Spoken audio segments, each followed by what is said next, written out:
if we consider ourselves the source of the future, especially at a teaching institution like ours, where we have so much promise and so much brilliance around us. Education could be the locus of social change. Were we allowed to do that? And one of our most recent articles really asks administrators to take a look at what it is that they could do alongside of faculty. So yes, we write about what faculty members can do, what students can do, but it's really the locus of power at many institutions is in administration. And so administrators themselves need to be race conscious, but also look deeply at the policies, the existing policies, and look at the systems and where students get hung up and where cultural taxation of our faculty takes place. And so what we're asking administrators to do, in a way, is look at the mismatch between what we currently do, which was built as, CSUN was built as a predominantly white institution, what has changed in our student body, in our society, needs to be reflected in our systems, in our policies, in each department. And one idea, for example, is where do you find in retention, tenure, and promotion any value in mentoring students? And really what Josie and I have been writing about for quite a while is the acknowledgement that the power of university to change students' lives and to really change the course of society. We really have to understand the potential power of higher education. So administrators, faculty, students, when we start to really interrogate our history and to not just accept the textbooks the way they are, not just to accept the names of classes. You know, we really had a big revolution on our campus because we were not going to give up the right to see ourselves in history and to see the value of our students. And so higher ed has the capacity to benefit from our students through acknowledging their community cultural wealth.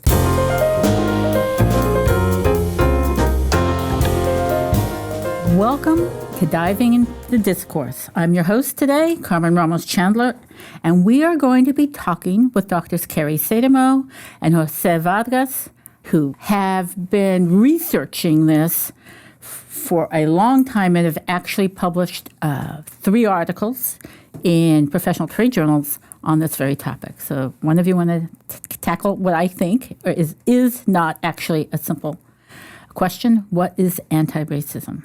Well, you're right. It's not a simple question. It's probably not going to generate a simple response, but to get this conversation going, let's try. I always kind of give that definition by beginning with what is racism and being a non-racist. Because I think a lot of us can understand what it means to be racist, although even that is complicated. There are different types of racism, from being very overt to being covert to what I think a lot of people are, which is race disconscious, and we can probably talk about that later. But what I think a lot of people strive to be, knowing that racism is bad, no one wants to see themselves or be seen as a racist. It's not something people want to necessarily integrate into their sense of self and their identity. People feel comfortable being non-racist, which is very passive. It's almost like ignoring the situation. Anti-racism is active. It is an intentional, conscious set of ideas and ways of acting and interacting in the social world, where you are not only conscious of the multiplicity of racism, meaning the multiple forms it can take at the individual level, within our relationships, at the institutional level, at a systems level, and then historically. All of these are different layers or ecosystems in which racism can operate. And to be anti-racist is to have a consciousness about those things. And it's also an orientation towards, again, action, that you are not satisfied with simply not being racist. Because in essence, being non-racist is being silent, is being complicit in a system that is inherently racist. And that's been that way since its pre-colonial times. And so being an anti-racist and anti-racism is, again, an active way of countering that system and the multiple layers that it can take on. So it's kind of like I'm driving on the freeway, I see an incident on the side of the freeway. I'm non-racist because I'm not stopping. I see it, I'm going, it doesn't affect me, I don't know what I can do about it, so I'm just going to keep going. Accidents happen. Exactly. It's just the way things are. That's the way society is. There's no need to change laws about seatbelts or speed limits, right? Because people are just going to get into accidents. So why even try to change? The anti-racist is the one who sees that there is a problem and invests themselves and tries to advocate to make the change. Exactly. Seatbelts or whatever.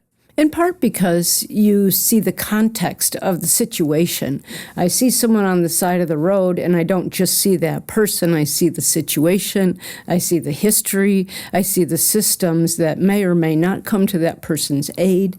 And so, in a way, with that metaphor, I feel like a big part of anti-racism is, and especially in what we're doing, being aware of ideas and information outside of our comfort zone, because especially as a white person doing this work, it's really the historical context, the systems that seem completely invisible. And if we are white, we could stay in that comfort zone our entire life and never become anti-racist. And always, as Josie points out, there's this good-bad binary. I'm not racist, and because I'm not being confronted about it, and because I can live and see myself everywhere I go, I can see my ideas everywhere I go, I can live in that context.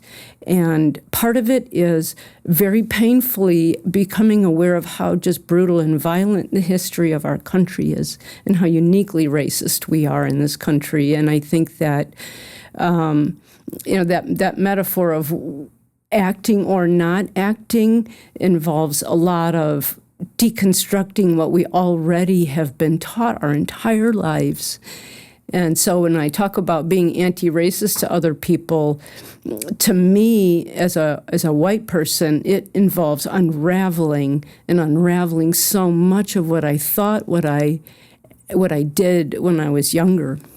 And in this job at CSUN, I've had a lot of opportunities to act that out, and it's been really wonderful. But that person on the side of the road, they're there. The context in that person is critical. I'm going to take us to contemporary right now.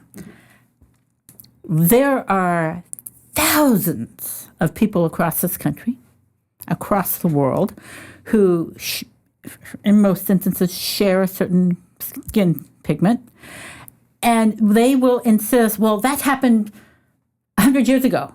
It's irrelevant today. Why is confronting the idea of anti-racism relevant? Because, hey, there aren't slaves anymore, so what in America, so why do I care anymore? It depends on which kind of angle you want to look at that. For right now, I guess I'll talk about it maybe from the legal angle, which is understanding the fact that racism is a social structure that is embedded in our society because of the backing of law enforcement and the legal system. Race is a social construct, but more importantly, it's a legal construct that was invented mainly to keep, power and money within the hands of the very powerful, rich few at the expense of everybody else.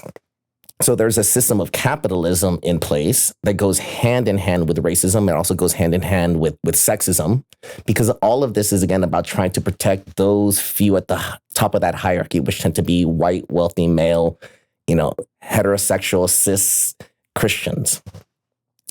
And so from that legal origins, we've had the system. And yes, we don't have slaves anymore, although there was literally a case of two white parents who adopted some black children and were holding them as slaves. Obviously, that's a qualitatively different situation, but it just goes to show that racism isn't something that went away. Racism, because it's a system, it will try to preserve itself. The system will try to preserve itself through the people that work in it. And so it just changes. It just mutates. It turns into other forms. So yeah, we went from an era where we had chattel slavery to an era of Jim Crow. But some would argue that, especially as it applies to the legal system, there's a new Jim Crow. I'm thinking about the work of Michelle Alexander, I believe. Mm-hmm.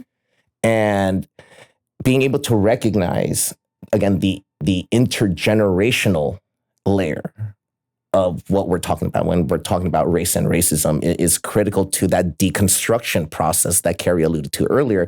Deconstruction being that phase in your critical consciousness development where you are becoming aware of some of these concepts, these ideas, these histories that we're talking about, but then you turn it inward and you actually try to locate yourself within that socio-history and those politics and that legal system and that educational system. And you begin to see how all of these systems have been affected by racism because of the role of law and policy.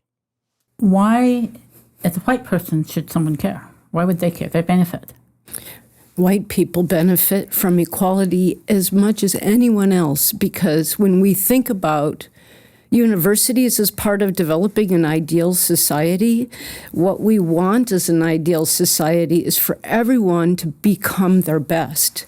And when everyone becomes their best, we are all better. And as simple as that sounds, if we all do better, we all do better. You know, Paul Wellstone. And I really strongly believe that there's many arguments. White people benefit from being outside of this narrow worldview that we can live in, to understand that there are many ways of understanding the world, of understanding interpersonal relationships.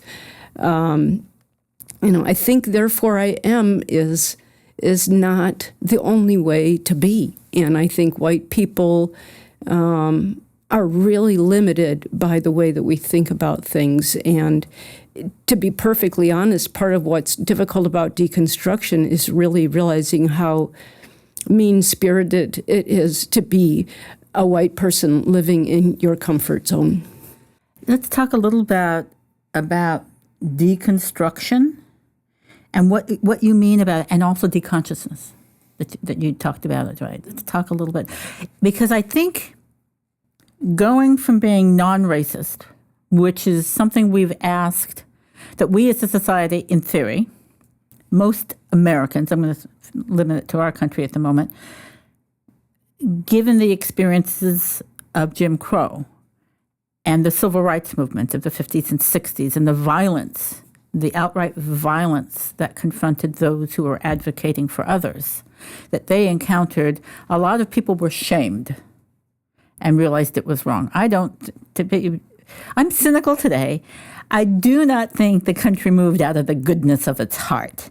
I think there had to be some motivation, because if it was the goodness of the heart, it would never exist in the first place.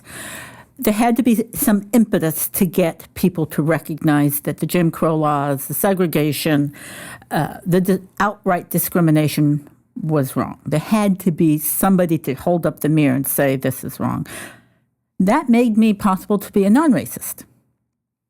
I'm not calling you an N-word, or I'm not calling you the B-word, or whatever the words are that people called Latinos and Blacks and Asians. We don't say those words anymore.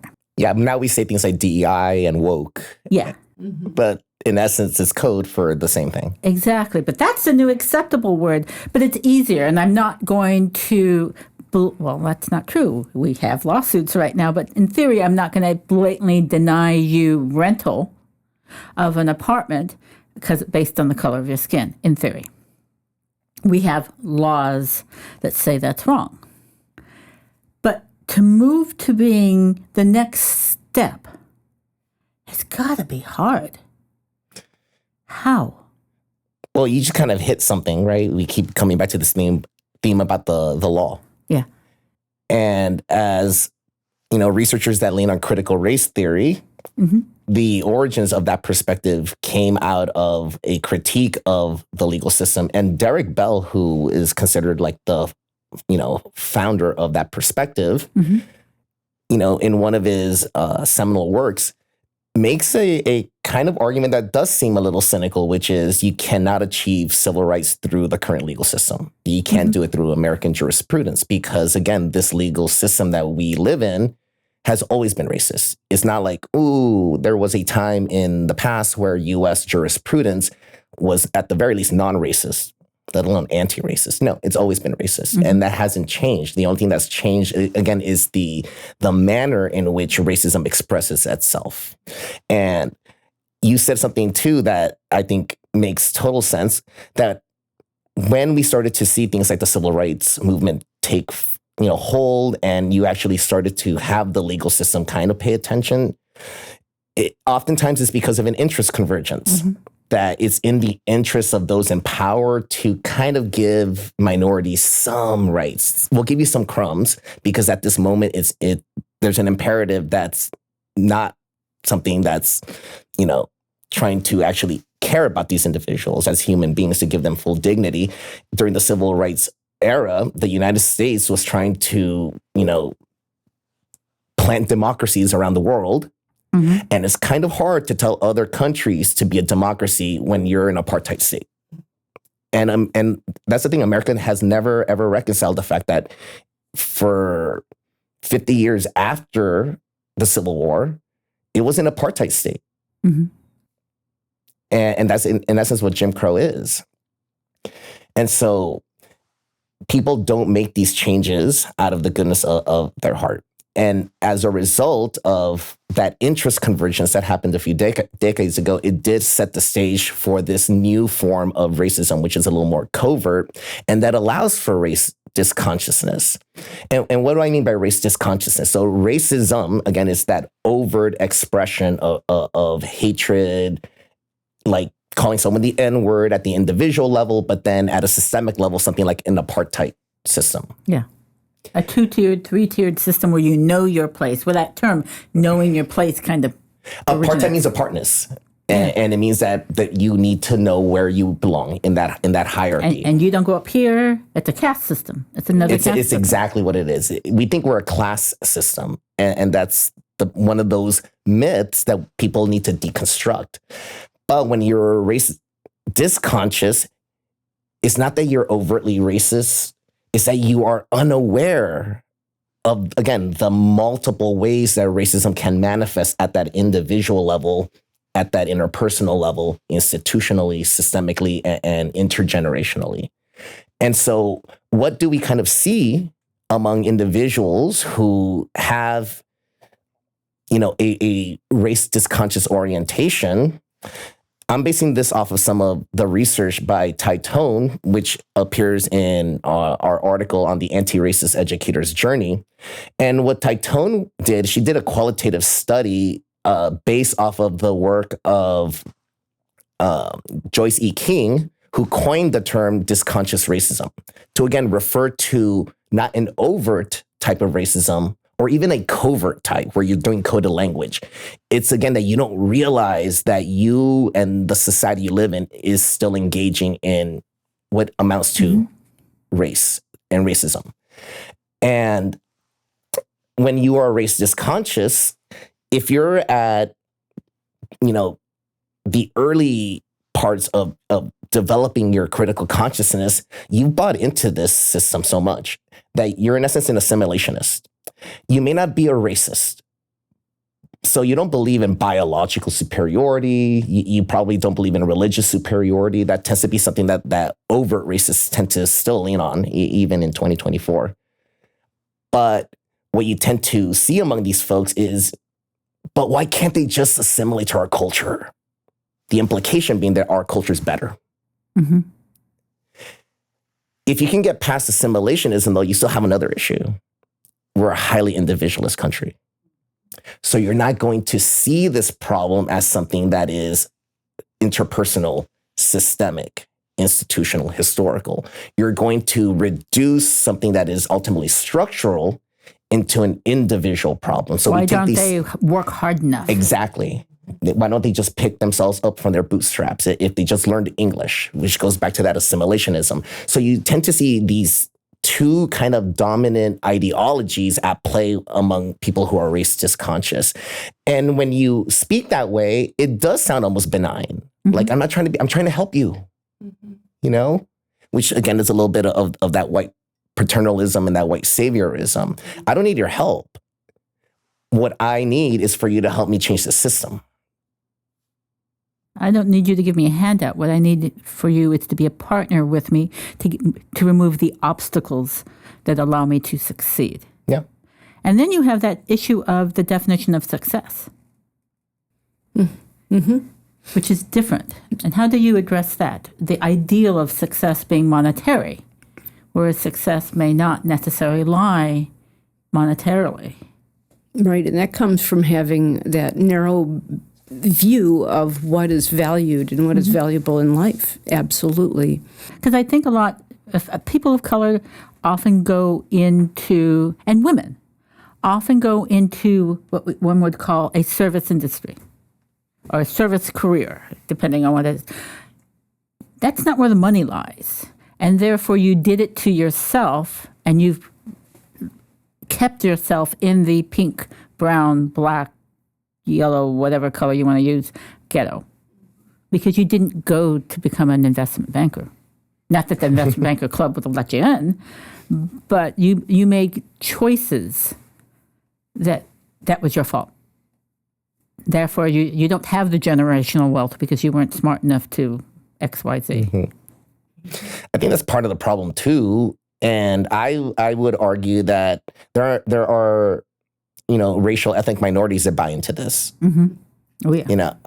I think Carrie probably feels comfortable speaking for the dominant group, but I feel comfortable speaking about both. And the level of anti-Blackness that exists in Latino culture, in Asian cultures, in Middle Eastern cultures is ridiculous. That anti-Blackness is global. Yeah. So I'm not going to kind of give us a pass either in that regard. And especially in the US, that push to assimilate. You're assimilating to a particular model, which is white and rich.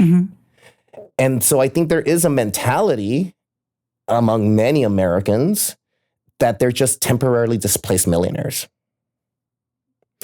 And if I just keep going with the flow, if I don't buckle the system, I'm going to be a Kardashian someday. Yeah. As if I don't know who the hell wants to be that. But I think, again, that's the mentality. And, I forget who said this, but I like the expression that, American is not a nationality. It's a mentality. And it's a mentality that is colonialist, that is racist, that is capitalist, that is misogynist. And that's the way it's always been. But to hear that kind of challenges your memories, especially if you grew up in this country and you went to the 4th of July celebrations and you saw the fireworks, and there have been some amazing things that this country has done. But it goes back to, again, this conscious mindset that you don't realize that some of the things that we define as successes are crumbs that those in power give you to keep you satisfied. So you don't buckle the system. Can I ask you, why as educators, your 3 papers have focused on what educators can do to become anti-racist? Why is it so important for educators to adopt or consider adopting this approach? If we consider ourselves the source of the future, especially at a teaching institution like ours, where we have so much promise and so much brilliance around us. Education could be the locus of social change. Were we allowed to do that? And one of our most recent articles really asks administrators to take a look at what it is that they could do alongside of faculty. So yes, we write about what faculty members can do, what students can do, but it's really the locus of power at many institutions is in administration. And so administrators themselves need to be race conscious, but also look deeply at the policies, the existing policies, and look at the systems and where students get hung up and where cultural taxation of our faculty takes place. And so what we're asking administrators to do, in a way, is look at the mismatch between what we currently do, which was built as, CSUN was built as a predominantly white institution, what has changed in our student body, in our society, needs to be reflected in our systems, in our policies, in each department. And one idea, for example, is where do you find in retention, tenure, and promotion any value in mentoring students?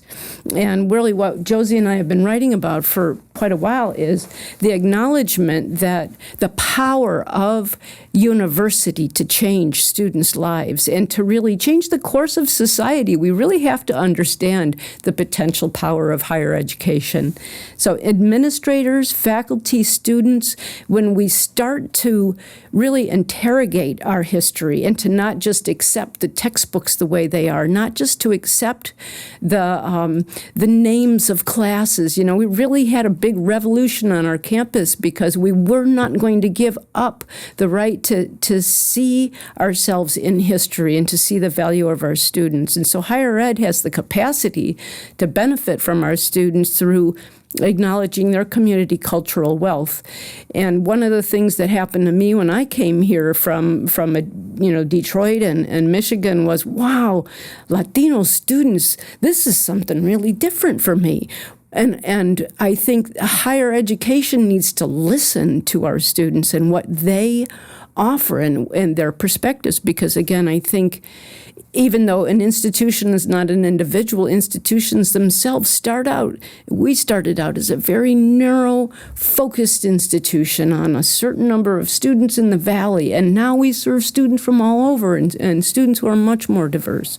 Higher education at all levels, including, and I want to make a point of it because we don't have a paper out yet, staff. The staff on institutions are the continuity of these institutions, and I feel like higher education itself needs to take a look at itself and this hierarchy of research institutions and comprehensive institutions and community colleges and see us as more of a system instead of as competitors in higher education. Because I think on our campus, for example, we value grants that are big and empirical and solve empirical questions. And here we are being interviewed because we have a grant for students, what's called a training grant at a comprehensive institution. That seems so consistent to me with what we should be doing is serving students and diversifying the biomedical workforce, which is what we're doing with BUILD.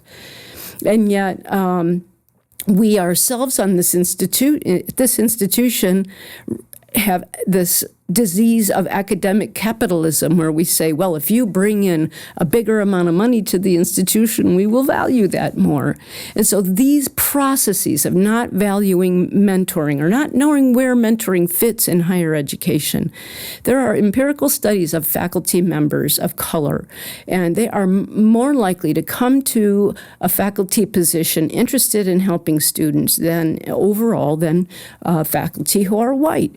They come here wanting to to help students. They experience cultural taxation by being invited to every committee, every panel. The students are lined up outside their door. And where do publications come in? Where does my own retention, tenure, promotion profile come in there? If I'm serving students, if I'm on every panel and I'm judged still for the number of publications I have, that's a system set up to fail. And I allege that cultural taxation chases faculty who are really valued away from higher education.